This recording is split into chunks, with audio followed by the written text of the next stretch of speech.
Good morning student. Online classes में Vinayak school की ओर से आप सबका स्वागत है। आज हम कबीरदास जी पद्य भाग में कबीरदास जी को के बारे में जानकारी हासिल करेंगे। उनकी जो साखियां हैं, उनके जो सवैये हैं, वह हम पढ़ेंगे। कबीरदास जी की साखियां और दोहे दिए हुए हैं आपकी किताब में। जो आप देखें, पुस्तक है क्षितिज और इसके जो पेज नंबर है वो पेज नंबर है 87। पेज नंबर पे आप देखें 87 और 88 पेज नंबर पे आप देखें कबीरदास जी का चैप्टर है। और कबीरदास जी के बारे में हम जानकारी हासिल करेंगे कवि परिचय में। तो कबीरदास जी का जो जन्म है, उनके जन्म के बारे में और मृत्यु के बारे में अनेक किंवदंतियां जो है प्रचलित है। कई विद्वानों का मत है, तो कई विद्वानों के मत के अनुसार जो है जन्म 1398 ईस्वी के अंदर उनका जन्म काशी में हुआ। कब हुआ?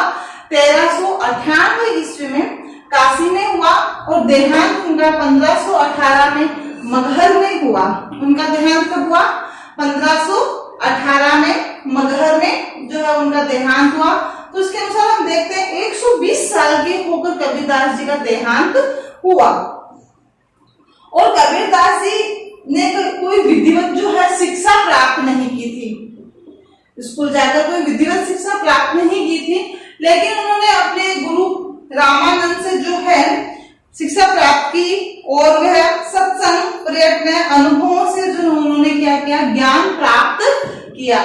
सत्संग में जाते, साधु संतों के साथ बैठते, प्रयत्न से है उन्होंने जो है ज्ञान अनुभवों से है उन्होंने ज्ञान प्राप्त किया।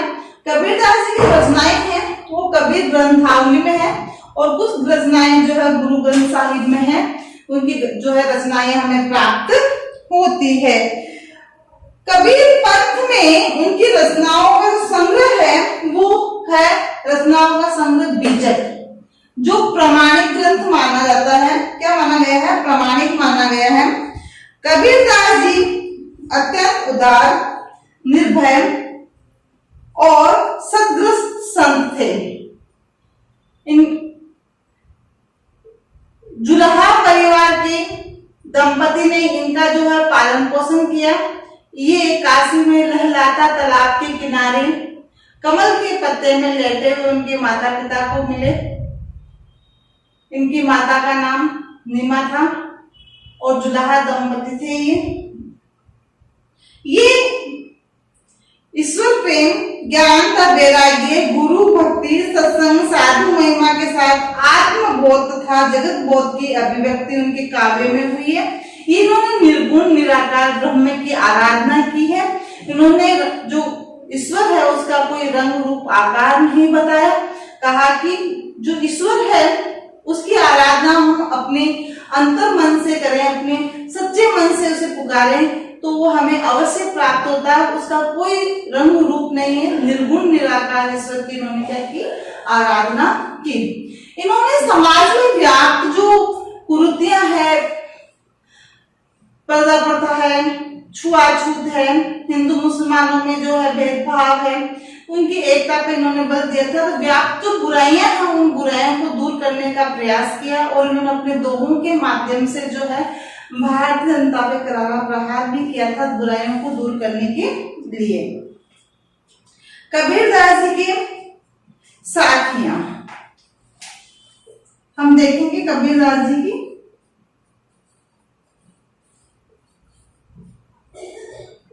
साखियां जिनको मैंने एक बार पहले पढ़ा दिया था, आज भी उनका दोहरान कराऊंगी।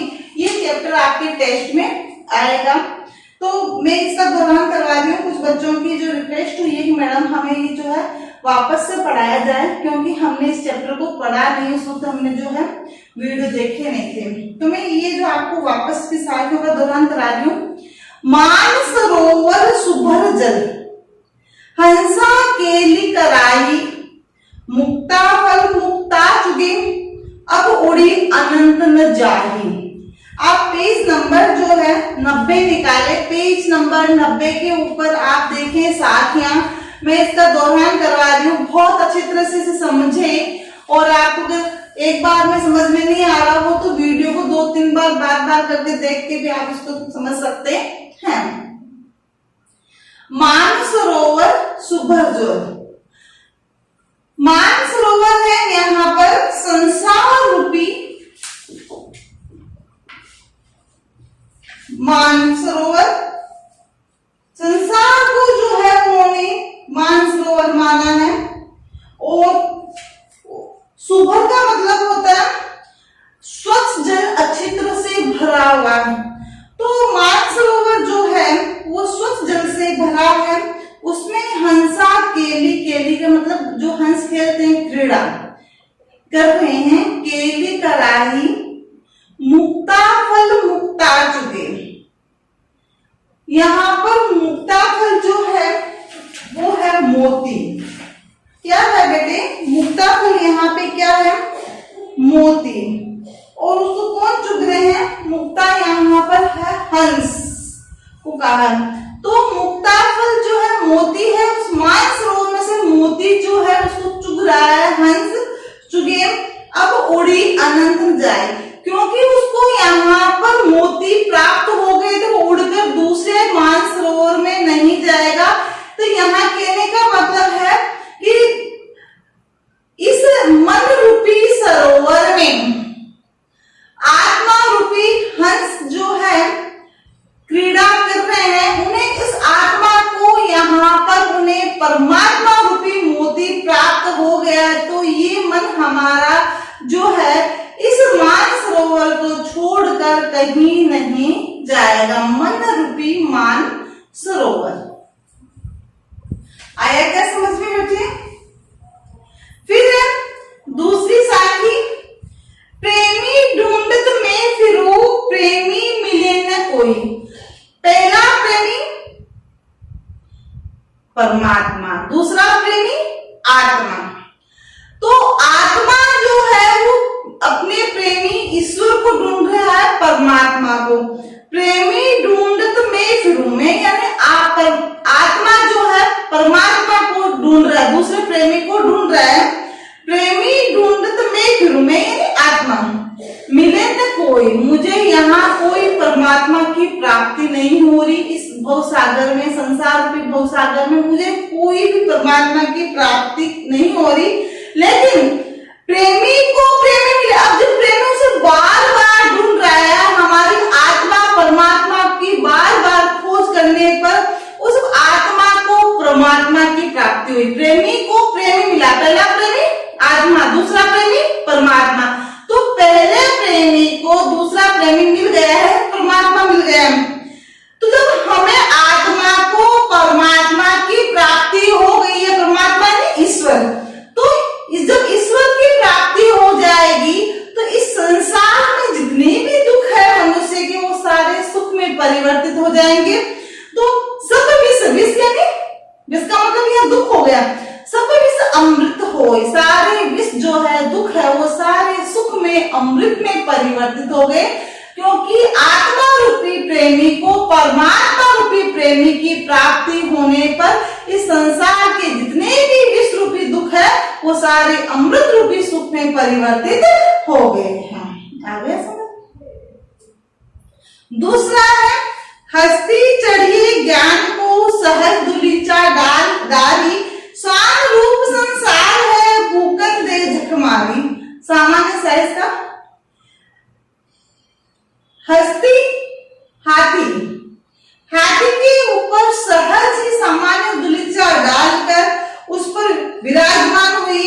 ये संसार तो है कुत्ते के समान है, आप उस पर सामान्य दुलीचा डालकर बैठेंगे तो ये आप पर क्या भूखे बोलेगा, हंसी करेगा। तो ये संसार जो है स्वान के समान है। ये आप जब हाथी के ऊपर बैठेंगे तो ये क्या करेगा? भूखेगा, भोगेगा। तो इसको भोगने दो, लेकिन हमें तो सहज दुलीचा डालकर उस हस्ती पे चढ़कर ईश्वर की प्राप्ति करनी है। संसार रूपी जो ये संसार जो रूपी जो कुत्ता है इसको भोग रहा है, तो उसको क्या है? भोगने दो। ये संसार रूप स्वान रूप संसार है, संसार को किसके समान होता है? कुत्ते के समान, जो हम हर समय क्या करता है, केवल मनुष्य जो भी कार्य करता है उसकी क्या करता है, प्रशंसा नहीं करता, उसमें बुराई ढूंढता है। तो उसको ढूंढने दो, उसकी बुराई करने दो, लेकिन हम जो कार्य कर रहे हैं वो अच्छा कार्य कर रहे हैं, सहज रूपी सामान्य दूचा डालकर हस्ती पर चढ़कर हमें ईश्वर की प्राप्ति करनी है। पखापखी के कारण, पखापखी है पक्ष विपक्ष, पखापखी का मतलब क्या होता है? पक्ष विपक्ष। सब जग राहा भुलान, निरपक होय के हरि भजे, सोई संत सुजान। हम पक्ष विपक्ष में पड़े रहते हैं और कुछ नहीं करते हैं। सब जग राहा भुलान, ये जग है, पक्ष विपक्ष में पढ़कर सब कुछ भूल जाता है। नहीं ये राम है, अल्लाह है, रहीम है, खुदा है, गुरु भाई है, नहीं ये है हमारे देवता। हम बस पक्ष विपक्ष की बातें करते हैं, हम ईश्वर की भक्ति नहीं करते। निरपक होए के, आप जिस भी ईश्वर की आराधना करें, निरपक्ष होकर के उसकी आराधना करें, कोई के हरि भजे, उस ईश्वर की आराधना करें, सोई संत सुजान, वही सच्चा संत है, उसी को ईश्वर की प्राप्ति होती है, जो निरपक्ष होकर के हरि का स्मरण करे, पक्ष विपक्ष में पढ़कर नहीं। हिंदू मुआ राम कही, मुसलमान खुदाई, कहे कबीर सो जीवता, जो दुई के निकट न जाए। हिंदू व्यक्ति कहता है हमारे ईश्वर राम है, मुस्लिम व्यक्ति कहता है खुदा हमारा ईश्वर। केवल कहते हैं, दोनों ही उस ईश्वर के निकट नहीं जाते हैं, उसका स्मरण नहीं करते हैं, उसकी आराधना नहीं करते। कहे कबीर सो जीवता, कबीरदास जी कहते हैं दोनों ही जीते जी उन ईश्वर के नजदीक नहीं जाते, न राम के पास जाते हैं न रहीम के पास जाते हैं, ना उनका स्मरण करते हैं। केवल कहते हैं हमारे भगवान राम है, वो कहते हैं हमारे भगवान खुदा है, लेकिन उसका स्मरण नहीं करते। जो दुई के निकट न जाए, दोनों के निकट नहीं जाते, और तो उन्हें ईश्वर की प्राप्ति कैसे होगी, उनके ईश्वर कौन से, उन्हें यही नहीं पता। तो कहने का मतलब यहाँ कबीरदास जी कहते हैं कि ईश्वर का कोई रंग रूप नहीं है। आप तो सच्चे मन से जिस ईश्वर की आराधना करेंगे, उसे पुकारेंगे, वह आपके हृदय में विराजमान है, वो आपको प्राप्त हो जाएगा। अगला जो दो है, काबा फिर काशी भया, राम ही भया रहीम। काबा मुसलमानों का तीर्थ स्थल है, काशी हिंदुओं का तीर्थ स्थल है। काबा चले जाओ, काशी चले जाओ, काबा घूमकर, काशी घूमकर कहीं चले जाओ, राम ही भैया रहीम। वहां पे काशी में जाएंगे तो राम है, काबा में जाएंगे रहीम, लेकिन दोनों जगह क्या है बेटे? ईश्वर है। मोटे चूर्ण मेदा भया बैठे कबीरा जी, जीते जी अगर बैठ कर मनुष्य ने ईश्वर रूपी भोजन नहीं किया, ईश्वर का स्मरण नहीं किया, तो कबीरदास जी कहते हैं उसका बैठा रहना, ईश्वर की आराधना व्यर्थ में ही चली जाएगी। ऊंचे कुल का जन्मिया जे करनी ऊंच न होए, सुब्रन कत सूरा भरा साधु निंदा सोए। व्यक्ति को ऊंचे कुल में जन्म लेने मात्र से ही वह ऊंचा नहीं होता, वह अपने कार्यों से, कर्मों से श्रेष्ठ होता है। जिस प्रकार शराब जो है, शराब अच्छी चीज है क्या बेटे? नहीं है ना, अच्छी चीज नहीं है ना शराब। तो उसको अगर सुब्रन कलश, यानी सुब्रन का मतलब तो सोना, सोने के पात्र में डाल दिया जाए तो अच्छी हो जाएगी क्या? नहीं। जब व्यक्ति के कर्म ही अच्छे नहीं है, उच्च कुल में जन्म लेने से क्या वो श्रेष्ठ बनेगा? नहीं। व्यक्ति केवल अपने कर्मों से श्रेष्ठ होता है, ऊंचा बनता है। तो सोने के पात्र में सूरा यानी जो मदिरा नशीला पदार्थ है उसको डाल देने से, शराब को डाल देने से वो अच्छी नहीं बनेगी, वह उसके कर्म क्या है? अच्छे नहीं है। इसलिए सो साधु निंदा सोई, साधु यानी सज्जन पुरुष उसकी निंदा ही करेंगे, ना उसकी प्रशंसा नहीं करेंगे। तो यहाँ पे कबीरदास जी ने बताया है, सभी साखियों का अर्थ ये निकलता है कि मनुष्य को इस संसार रूपी भव सागर में रहकर जो है भगवान का स्मरण करना चाहिए। चाहे आप किसी भी देवता को मानते हैं, आप अलग अलग धर्म होने का आप अलग अलग देवताओं का स्मरण करते हैं, ईश्वर एक है। कबीरदास जी ने एकता पे बल दिया है, हिंदू मुस्लिम एकता पे बल दिया कि ईश्वर एक है। आप चाहे किसी भी ईश्वर को सच्चे मन से पुकारेंगे, वो आप उसकी प्राप्ति आपको जरूर होगी। अगला जो शब्द पद है, शब्द वो देखें। पहला शब्द, मोको कहाँ ढूंढे बंदे मैं तो तेरे पास में, ना में देवल ना में मस्जिद ना काबे कैलाश में, ना कोने क्रिया कर में नहीं योग बैराग में, खोजी हो तो टूटे दिल ही पल भर की तलाश में, कहे कबीर सुनो भाई साधो सब श्वासों की श्वास में।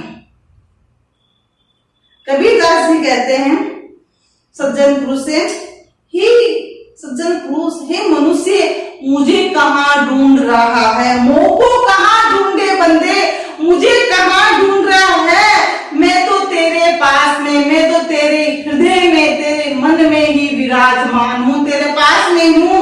ना मैं देवल, देवल का मतलब मंदिर, ना मैं देवल न मैं मंदिर में हूँ, ना मैं मस्जिद नहीं मैं मस्जिद में हूँ, ना काबे कैलाश में न कैलाश पर्वत पर हूँ, ना तो कोने क्रियाक्रम में, कोने क्रियाक्रम का मतलब पूजा पाठ व्यर्थ में लोग जो दिखावा करते हैं उसमें, न तो क्रियाक्रम में हूँ नहीं योग वैराग में। लोग क्या करते हैं, वैराग्य धारण करते हैं, जंगल में जाते हैं, कहते हैं ईश्वर की प्राप्ति करने, योग वैराग्य धारण करने की भी आवश्यकता नहीं है, केवल सच्चे मन से याद करने की आवश्यकता है। ना कोने क्रिया कर्म में नहीं योग वैराग में, योग वैराग्य में भी नहीं हूँ, खोजी हो तो तुरते भी ही, अगर खोजना है तुम्हें मुझे तो मैं एकदम तुरंत ही मिल जाऊंगा, एक पल भर की तलाश में, एक पल भर की तलाश में तुम्हें प्राप्त हो जाऊंगा, कहे कबीर सुनो भाई साधो। कबीरदास जी कहते हैं हे सज्जन पुरुष सुनो मेरी बात, सब श्वासों की श्वास में, मैं हर मनुष्य की श्वास में निवास करता हूँ, हर श्वास में निवास करता हूँ, मैं तो आपके हृदय में विराजमान हूँ, मुझे कहीं ढूंढने की आवश्यकता नहीं है, मुझे तो केवल सच्चे मन से याद करने की, पुकारने की आवश्यकता है। सच्चे मन से जो मनुष्य मुझे पुकारता है उसे मैं एक पल भर की तलाश में प्राप्त हो जाता। आया क्या समझ में बेटे? कबीरदास जी का पहला पद यानी शब्द, जिसके अंदर कबीरदास जी ने ईश्वर को प्राप्त करने का जो तरीका है वह बताया है। और उन्होंने बताया कि ईश्वर कोई भी मंदिर मस्जिद में, योग वैराग्य में, क्रियाक्रम में कहीं भी विराजमान नहीं है, वो तो केवल हृदय में है और उसे सच्चे मन से पुकारें। दूसरा पद है, संतो भाई आई ज्ञान की आंधी रे, ब्रह्म की टाटी सबे उड़ानी, माया है न बांधी रे, हित की थुन्नी गिरानी, मोह बलिंदा टूटा, कृष्णा छामी परिकर ऊपरी कुबद्दी का बांडा फूटा, जोग जुगती करी संतो बांधी, मिर्चू जुए न पानी, कूड़ कपट का यार किसिया हरि की गति जब जानी, आंधी पीछे जो जल बूटा प्रेम हरिजन बीना, कहे कबीर भान के प्रगटे उदित भयातम खीना। बहुत अच्छा पद है। कबीरदास जी संतों से कहते हैं, हे संतो, हे सज्जन पुरुषों, ज्ञान की आंधी आई रे। जब तुमने ज्ञान की प्राप्ति की तो तुम्हारे अंदर जो ज्ञान की आंधी आई तो भ्रम की सब टाटी उड़ा ली। टाटी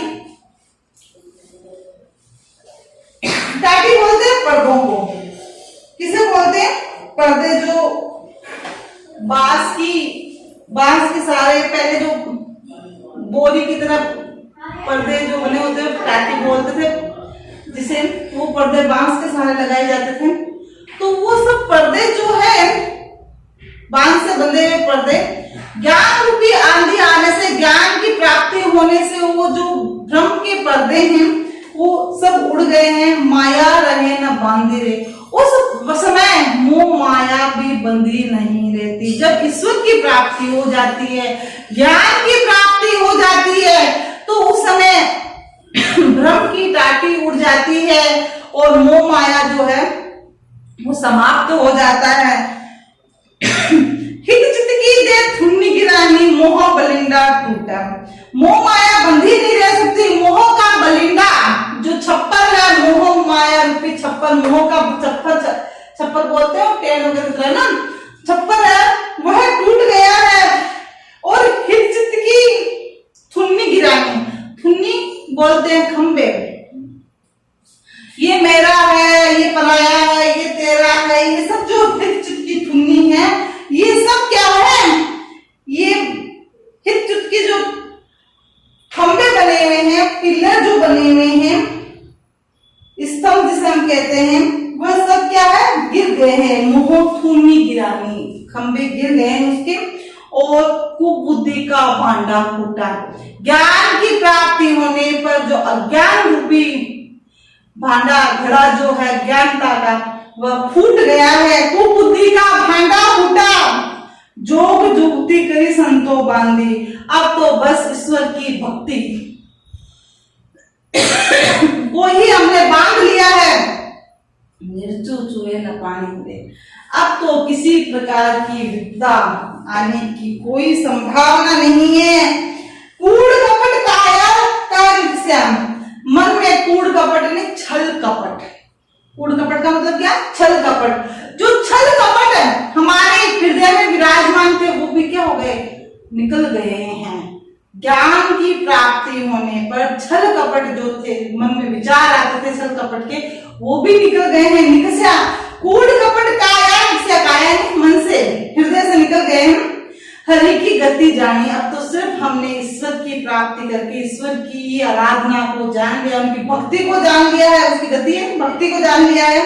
अब तो आंधी पीछे जल जो बूटा, आंधी आने के बाद जो वर्षा होती है, जल बूंदे गिरती है पानी की, जल जो बूटा प्रेम हरिजन बीना। अब तो अज्ञानता का भांडा फूटकर ज्ञान रूपी आंधी आई है। अमृत जो भगवान ने बरसाया वो जल से हम भीग गए हैं, भगवान के अमृत रूपी जल से। अब हमें ज्ञान की प्राप्ति हो गई है, ईश्वर की प्राप्ति हो गई है। कबीरदास जी कहते हैं अब तो इस प्रकार से महसूस होता है, भान के प्रगटे उदित भया तम खीना।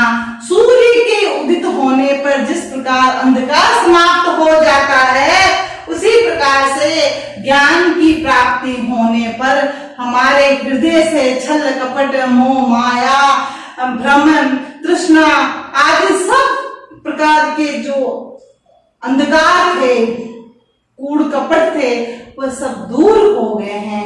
अब तो हमारे हृदय में ज्ञान रूपी सूर्य जो है उदित हो गया, अंधकार समाप्त हो गया है। अब तो हमें ईश्वर की कृपा से अमृत की प्राप्ति हो गई। आया क्या समझ में बेटे? कबीरदास जी का दूसरा पद, पद कौन सा? दूसरा।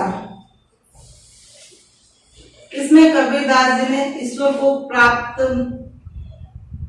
करने के पश्चात जो हमारे हृदय में छल कपट तृष्णा मोह माया जो है, ये तेरा ये मेरा चित्त की जो थूनी है, ये सब जो है हमारे हृदय में विराजमान रहते हैं मनुष्य के। तो इन सब के कारण जो है मनुष्य ईश्वर की भक्ति नहीं कर पाता, ईश्वर की प्राप्ति नहीं कर पाता। तो उन्होंने बताया कि ईश्वर की प्राप्ति पर हमें इन सब चीजें से कोई प्रकार का मोह नहीं रहता, ये सब हमारे हृदय से अपने आप निकल जाते।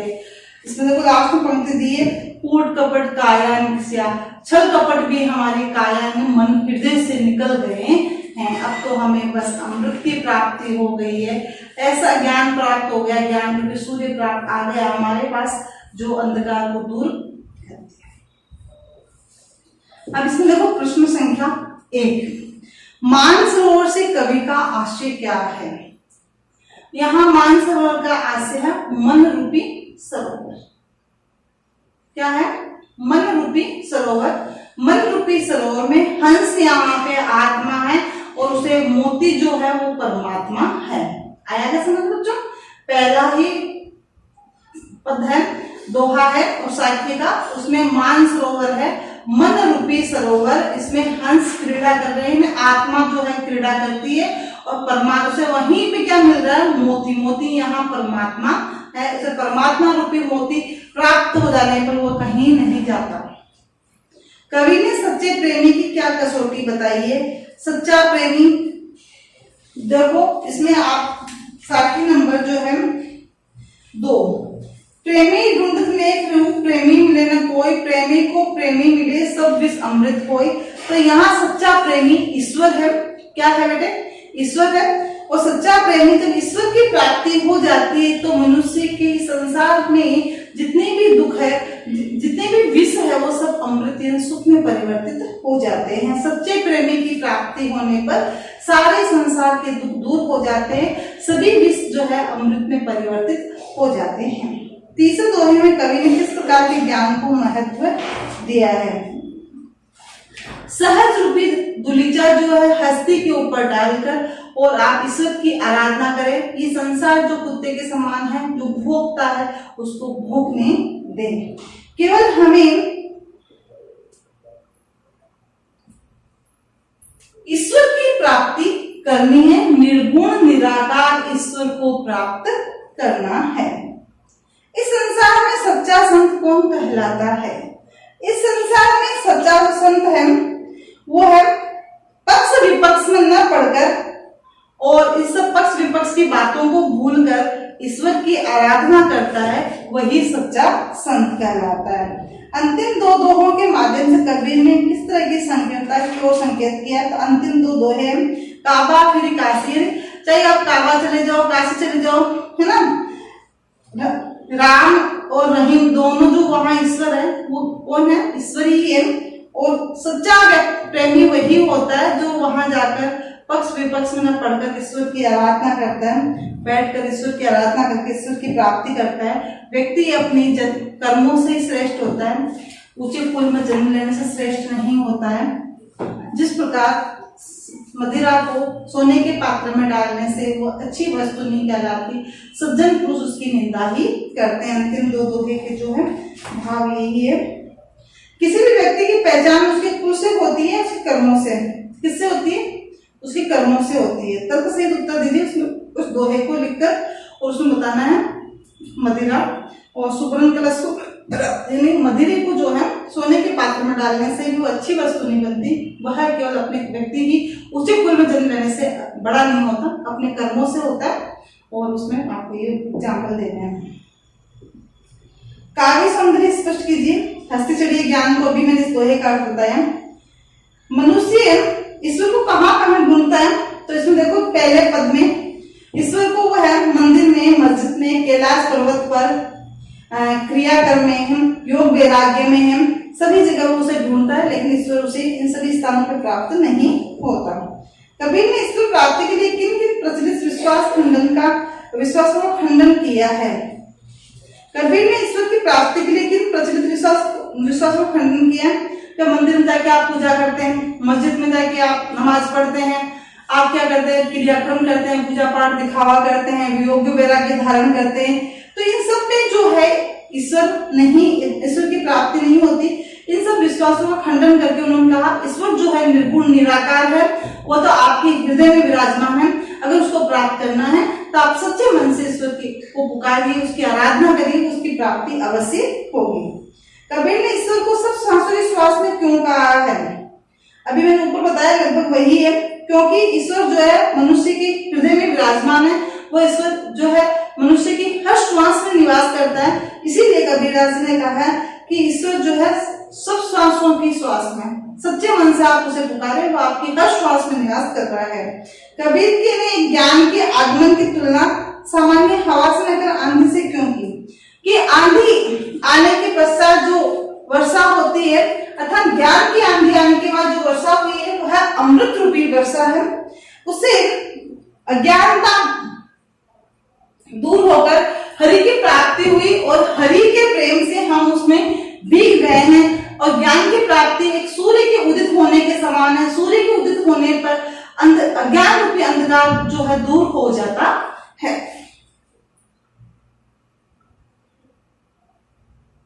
ज्ञान की आंधी का भक्त जीवन पे क्या प्रभाव पड़ता है? ज्ञान की आंधी आने पर भक्त जीवन से जो है अज्ञान रूपी जो अंधकार है दूर होकर अज्ञानता का जो भांडा है वो फूट जाता है। ये आपके जो है लगभग प्रश्न मैंने पहले भी करवा दिए थे और आज इन प्रश्नों का मैंने वापस पुनः दोहरान करवा दिया है।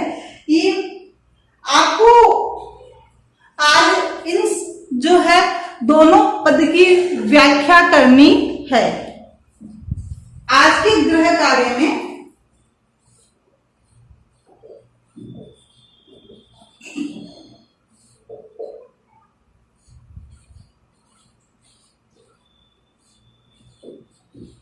कबीरदास जी के पद की सप्रसंग व्याख्या कीजिए। सप्रसंग व्याख्या में सप्रसंग में आपको बताना है हमारी पाठ्य पुस्तक क्षितिज के पद्य भाग से कबीरदास जी से जो है ये जो पद लिए गए हैं और इन पद में कबीरदास जी ने ईश्वर की प्राप्ति की जो ईश्वर प्राप्ति के जो मार्ग है उसको बताया है और प्रसंग के बाद में उसकी व्याख्या जो है उन्होंने बताया कि ईश्वर को हमें कहीं ढूंढने की आवश्यकता नहीं है, ईश्वर तो हमारे हृदय में ही विराजमान है। तो पहले पद में पूरी जो व्याख्या है उस व्याख्या को बताना है, फिर दूसरे पद की व्याख्या करनी है। दोनों पद जो है आपको अपने अभ्यास पुस्तिका में करने हैं। Thank you.